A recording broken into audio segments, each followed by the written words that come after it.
Welcome back to Amber Light, where we keep our front porch light on always, shining into the darkness as a beacon of hope for those who have been oppressed by corruption and power in this great land of the United States of America. Today's topic, January 6th, 2021, also known as the insurrection on Capitol Hill. I do remember that day very well. I was minding my own business, and a friend of mine reached out to me and said, "Hey, they're storming the Capitol." And I thought, oh boy, what's going on? So I went and watched the news, and sure enough, it was violence and chaos at our Capitol building as an insurrection was unfolding. What really caught my eye and brought my attention back to this situation was this post that was put out on X by Insurrection Barbie.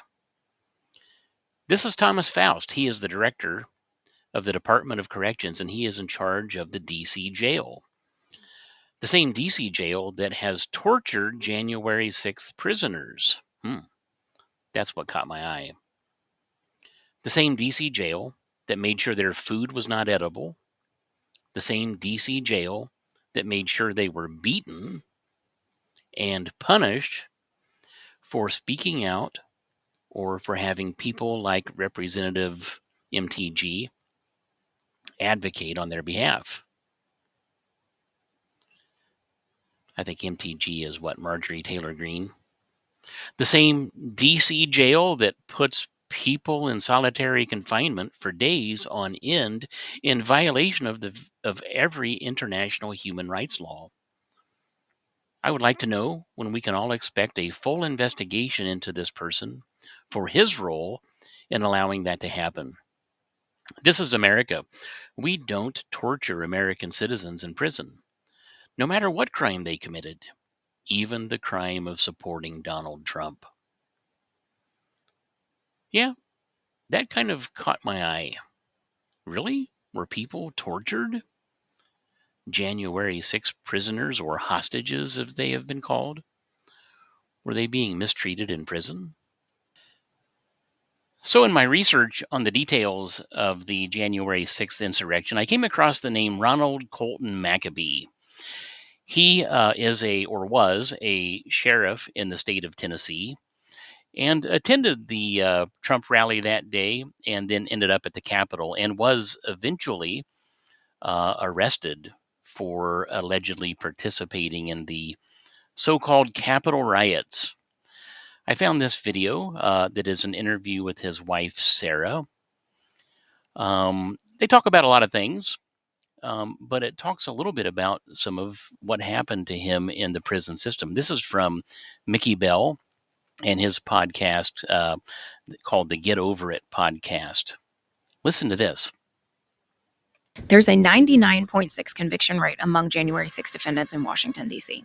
Goodness. What you hear about the DC gulag is absolutely true. I didn't get to see my husband for 597 days because they denied us visitation. I couldn't even see him via video. The way that they were treated in Washington, DC, you wouldn't even treat animals in the animal shelter. They shut off their water for days at a time. So sure, you can imagine no showers and feces building up in the toilets. Their food had chemicals, a hard-boiled egg and oatmeal for breakfast, a bologna sandwich for lunch, and rice and beans for dinner if they were lucky. That's what these individuals have been fed for the last 3.5 years. And it is just exposing how corrupt this system is. Americans have God-given constitutional rights, right to a speedy trial, a right for free speech, a right for not to have harsh treatment. But these individuals have had their constitutional rights obliterated right in front of them. So the whole narrative surrounding this insurrection on January 6th, 2021 at the Capitol Hill has really been interesting to watch over the years in the United States. There is media spin and bias on all sides. The radical left in the United States, Democrats, the Democratic Party, largely have played this up as clearly being orchestrated by Donald Trump. And of course, then, you have such influences as the Proud Boys and white nationalists, white supremacists People like that, MAGA, Make America Great Again. There's just a lot of vitriol and a lot of dialogue. I don't know, a lot of rhetoric. Rhetoric is probably the more proper term than dialogue, because it isn't a conversation. It's just finger pointing and name calling. And the energy behind the arrest of these January Sixers, as they became known, and their trials and their incarcerations, there was a lot of energy. There has been a lot of energy around this.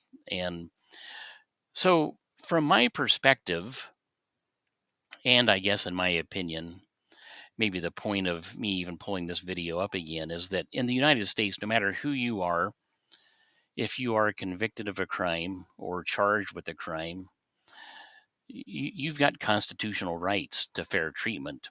And if it is true that some of these January Sixers in prison have been mistreated and abused, put into solitary confinement, and other such things, if this is indeed true, then this is a great injustice and a real commentary on the state of our country. The, Probably, arguably, one of the true measures of a just society is how do we treat our prisoners? Those people that are either innocent or guilty, that's not the point here, but are incarcerated and in our prison system, do they continue to be treated like human beings with the basic human rights that are afforded to us all? If in fact this is true that they've been abused, it's very concerning. Well, there's been an update to the case here of Mr. Maccabee. This is on Sarah Maccabee's webpage, sarahmaccabee.us. Released and pardoned. After 1,252 long, dark days of captivity, the walls of injustice finally crumbled and the chains that bound Colton Maccabee were shattered. Just as the clock struck 11:59 p.m. on January 20th, Colton is now a free man, walking out with a full and unconditional pardon by President Trump. This is an interesting website if you want to go check it out. There's a way that you can contribute to a nonprofit here that stands and advocates for those who have been arrested relative to the insurrection. And, some other photos of the release. And here is Sarah and her website. I think the organization down at the bottom here, some marriage photos and things. Stand in the Gap. There are a couple of organizations here. The Real January 6th, Stand in the Gap, and Sarah Maccabee has her own show. I just wanted to show you this anyway to see if you can support them. I'm not really I try not to be super political in this channel. Rather to stand for injustices wherever they might pop up. If in fact this is true, that these people have been abused in prison, then we've got to do better. We've got to do better as a country. We really do. Hey, thanks for watching my channel, The Amber Light, where we keep that porch light shining.